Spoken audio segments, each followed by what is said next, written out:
Jonathan and Margaret arrived at the Cornish coast just as the sun sank into the sea. The air was sharp with salt, and the cry of gulls followed them as they drove along the narrow lane that twisted towards Blackthorn Manor. The house, perched upon the cliffs, loomed against the evening sky with its dark chimneys and broken roof tiles. It was beautiful, yes, but in a way that unsettled rather than comforted. The manor had belonged to Jonathan's great-uncle, a man he had never met, whose death had left the property to him. No one in the family had spoken much about the house, only that it had stood locked for decades. Yet here it was, their new beginning, their chance to escape the cramped life of the city. Margaret shivered as the heavy front door groaned open. The smell of dust and damp stone wrapped around them. Furniture was still in place, as though the last occupant had risen one day and never returned. The staircase curved upwards into shadows, its banister carved with curling vines that seemed alive in the dim light. "Jonathan," Margaret whispered, "doesn't it feel as if someone has been waiting here all this time?" Her words unsettled him, but he forced a smile. They explored room by room, dust rising in clouds with every step. In the master bedroom, Margaret's foot struck something loose beneath the floorboard. She knelt, pried it open, and drew out an object wrapped in yellowing linen. Inside lay an iron key, blackened with age, its teeth sharp and peculiar. Neither of them spoke. Somewhere deep within the manor, a faint sound stirred. It was not the wind, nor the sea. It was the low, unmistakable notes of a piano, drifting from behind locked doors. Jonathan tightened his grip on the key. Margaret looked at him with wide eyes. And in that silence, they both understood one thing: the house was not empty. That night, rain lashed against the windows, and the sound of the sea was like a steady roar beneath the cliffs. Jonathan placed the old iron key upon the bedside table, though neither he nor Margaret could sleep. The echo of that unseen piano haunted the silence of the room. Perhaps it was the wind, Jonathan muttered, though he knew the wind did not play melodies. Margaret lay awake beside him, her gaze fixed on the ceiling, listening for the faintest sound. Hours passed before the house finally fell quiet. At dawn, Jonathan carried the key down the corridor. The manor seemed different in daylight, less menacing, yet still heavy with secrets. He tried the key against several doors, but it refused to turn. Dust clung to his fingers, and the air grew colder the deeper he went. In the library, Margaret stood by a tall bookcase. "There is something behind here," she said, pressing her hand against the wood. Jonathan helped her pull the case aside. Behind it, hidden in the wall, was a narrow door. Its lock was old and rusted. Jonathan felt the weight of the key in his hand. The metal slid in as though it had been waiting.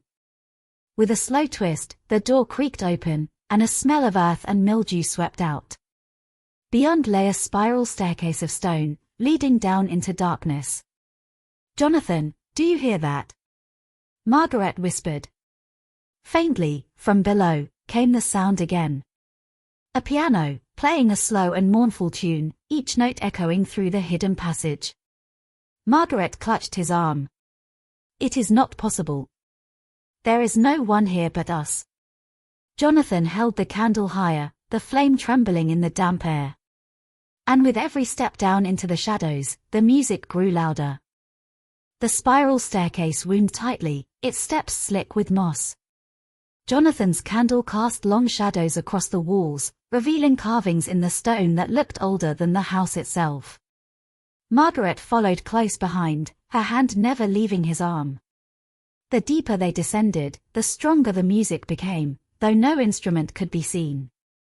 At the bottom, the staircase opened into a vaulted chamber. The air was cold, heavy with the scent of damp earth. Against the far wall stood a grand piano, its lid closed, its surface covered in dust. Yet the music did not stop. The keys moved on their own, pressing down with ghostly precision, forming the same mournful melody that had haunted them through the night. Margaret's breath caught in her throat. "It is playing itself." Jonathan stepped closer, heart pounding. The piano's notes slowed, as if sensing his presence. He reached out, fingertips brushing the wood, when suddenly the music ceased. The silence was so complete it roared in his ears. Then, without warning, the final chord crashed through the chamber, so loud it made the walls tremble. The candle sputtered, nearly dying in Jonathan's hand. Margaret gave a cry and pointed. On the wall behind the piano, words had appeared in the dust, as though written by an unseen hand. Return what was taken. Jonathan staggered back, the iron key heavy in his pocket. Margaret's eyes widened with terror. The key, the house, the piano, it was all bound together in some grim inheritance they did not yet understand. And as they stared at the message on the wall, the sound of a door slamming echoed from above, somewhere in the manor. Jonathan and Margaret hurried back up the spiral staircase, their footsteps echoing in the stone passage. The air seemed heavier, colder, as though the house itself was awake and listening. When they reached the library, the door they had unlocked stood wide open. Yet the sound they had heard, a slamming door, had come from higher in the house. They moved into the corridor. The walls were lined with faded portraits, faces of stern men and sorrowful women from generations long past. Their eyes seemed to follow every movement. Margaret clutched Jonathan's arm tightly. "Did you close the bedroom door when we left?" she whispered. Jonathan nodded, though now it hung ajar, swaying ever so slightly, as if disturbed by a hand unseen. They pushed inside cautiously. The room was empty. The bed untouched, the fire cold. But the iron key was no longer on the table where Jonathan had placed it. His chest tightened. It was here. Margaret turned pale. "Who would take it?" "There is no one else." Before Jonathan could answer, a low creak sounded from the corridor behind them. He spun round to see the shadow of a figure retreating into the darkness. Human in shape, yet wrong somehow, too tall, its movements too fluid. They rushed after it, the old floorboards groaning beneath their weight. The figure slipped around a corner and vanished. Jonathan stopped at the end of the passage, staring at the empty hall beyond. Only silence remained. Then, faintly, from somewhere deep inside the manor, came the echo of a woman's voice singing. A lullaby, fragile and sorrowful, carrying through the walls. Margaret's grip trembled on his hand. "Jonathan, it sounds as though she is calling for us." The song wove through the corridors like a thread, pulling them deeper into the manor. Jonathan carried a lantern now, its light shaking across cracked wallpaper and warped wooden beams. Margaret walked beside him, her face pale, her lips moving silently as if trying to remember the melody. "It feels familiar," she murmured at last. "As though I have heard it before." Jonathan glanced at her sharply. "That is not possible. You have never been here." But she did not reply. Her eyes were fixed ahead, drawn to the voice that echoed faintly through the walls. They followed it past shuttered windows and locked doors until they reached the nursery. The door was half open. Inside, the air was colder still, thick with the scent of lavender long faded. Toys lay scattered on the floor, dolls with cracked faces, a rocking horse missing one eye. The cradle by the window swayed gently, though no breeze touched it. From the cradle rose the lullaby. Clearer now. A woman's voice, tender yet mournful, singing to a child who was no longer there. Margaret stepped forward as though entranced. Jonathan caught her wrist. "Do not," he whispered, though his own voice shook. The cradle rocked harder, the song growing louder until the whole room trembled with it. Then, in a sudden silence, the cradle stilled. A figure appeared in the corner, a woman in a grey gown, her face hidden beneath a veil. She raised her head slowly, revealing eyes black as coal. Her voice rang out, no longer a lullaby but a command. "Return the child." The lantern flickered wildly, shadows leaping across the walls. Margaret gave a gasp, as if the words had pierced her. Jonathan pulled her back, but the figure stepped closer, her veiled hand reaching towards them.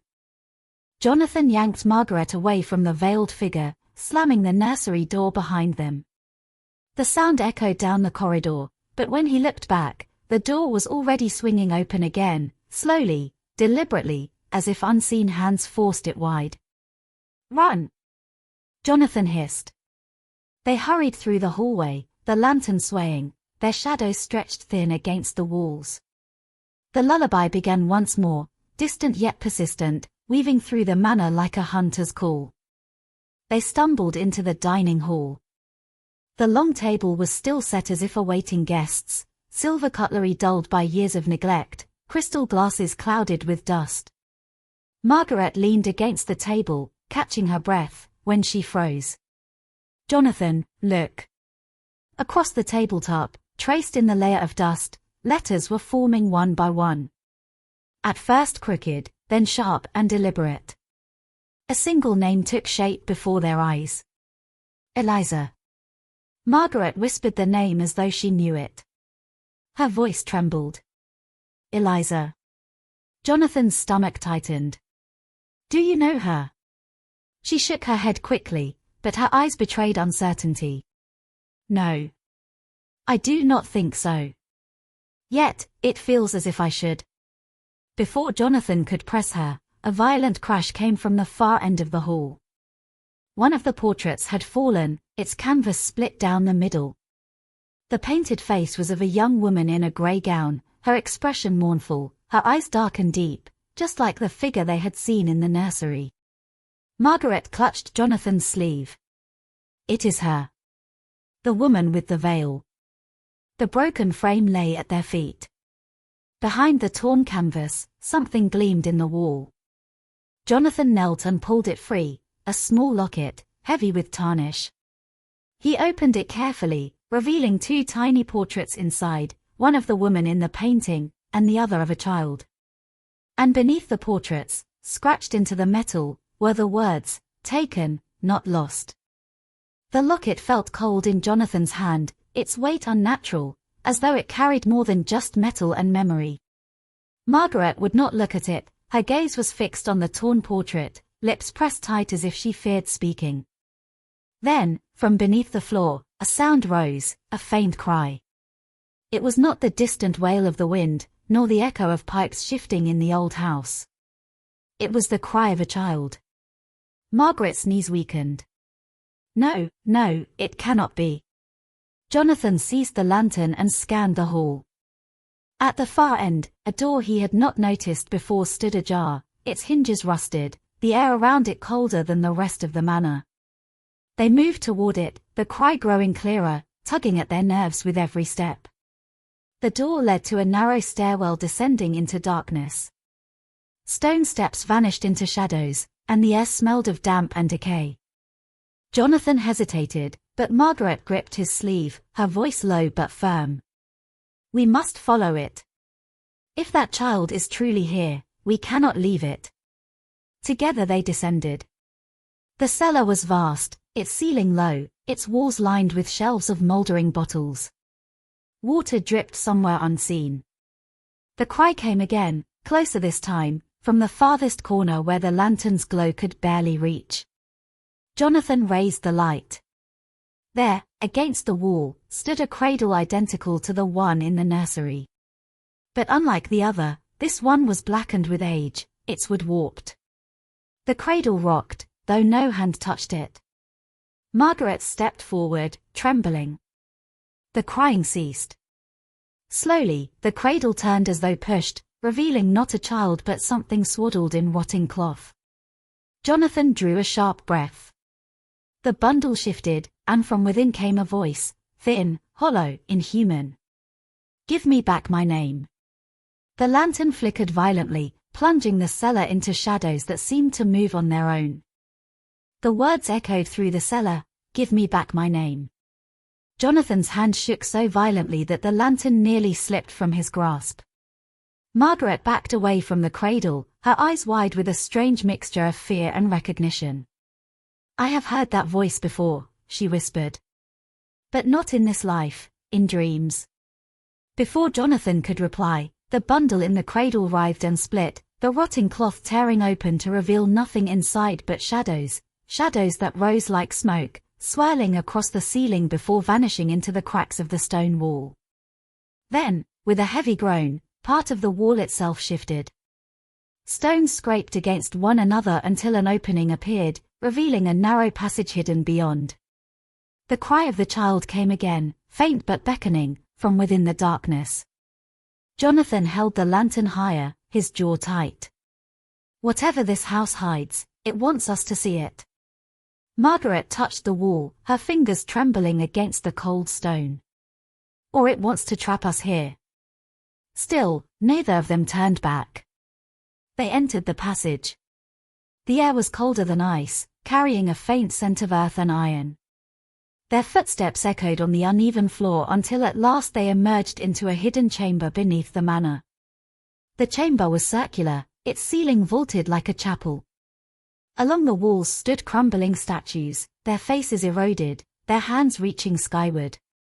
In the center lay a stone altar, and upon it, a small wooden box bound with rusted chains. Jonathan stepped closer. The lantern's light revealed something carved into the altar's surface, a name etched deep into the stone, though worn with age. Margaret traced the letters with her fingertips, her breath catching. Eliza Blackthorn.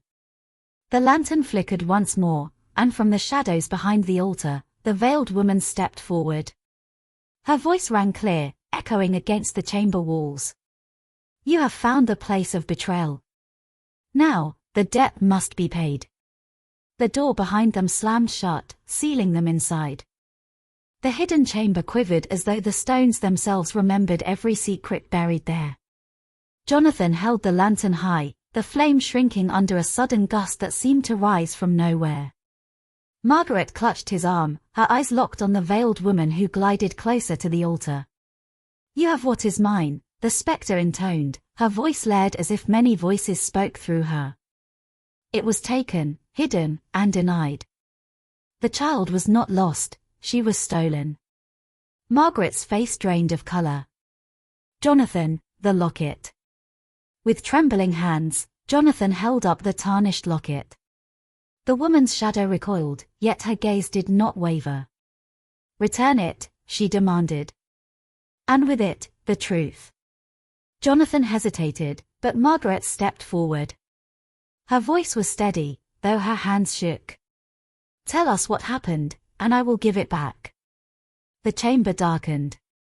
Images flickered across the walls, shadows of the past. A woman in the grey gown, Eliza Blackthorn, stood cradling her infant. Behind her loomed figures of men with cold eyes and sharp hands, tearing the child away. Her scream filled the chamber. Then silence. Margaret fell to her knees. She was betrayed, by her own blood. The veiled figure pointed to the chained box upon the altar. Within lies the proof. Unlock it, and the name is restored. Jonathan set the lantern down and pried at the chains. They snapped with unnatural ease, as though waiting for this very moment. Inside the box lay a brittle parchment, a birth record. The name inscribed, Eliza Blackthorn, mother. Margaret, daughter. Jonathan froze. His gaze snapped to Margaret, whose eyes brimmed with tears. No, she whispered. It cannot be, yet I feel it. I am hers. The veiled woman's form began to waver, her sorrowful voice softening. At last, my child is found. My name returns, and with it, my peace. The chamber shook violently, dust and stone raining from the ceiling. Jonathan grabbed Margaret, pulling her close as the altar split. Light poured forth, brilliant and blinding, washing the chamber in radiance. The statues crumbled, the walls cracked, and the ghostly figure dissolved into the light with a final whisper. Free. Then, silence. When Jonathan and Margaret opened their eyes, they were no longer in the chamber but standing in the manor's grand hall. The lantern burned steadily beside them, and the locket lay open in Margaret's palm, its portraits faded to nothing. The house stood still, no voices, no cries, only the hollow echo of their breathing. The curse had lifted. Jonathan looked at Margaret. You are her blood. The manor is yours now. Margaret closed the locket gently and whispered, not a prison anymore. A memory, and a warning.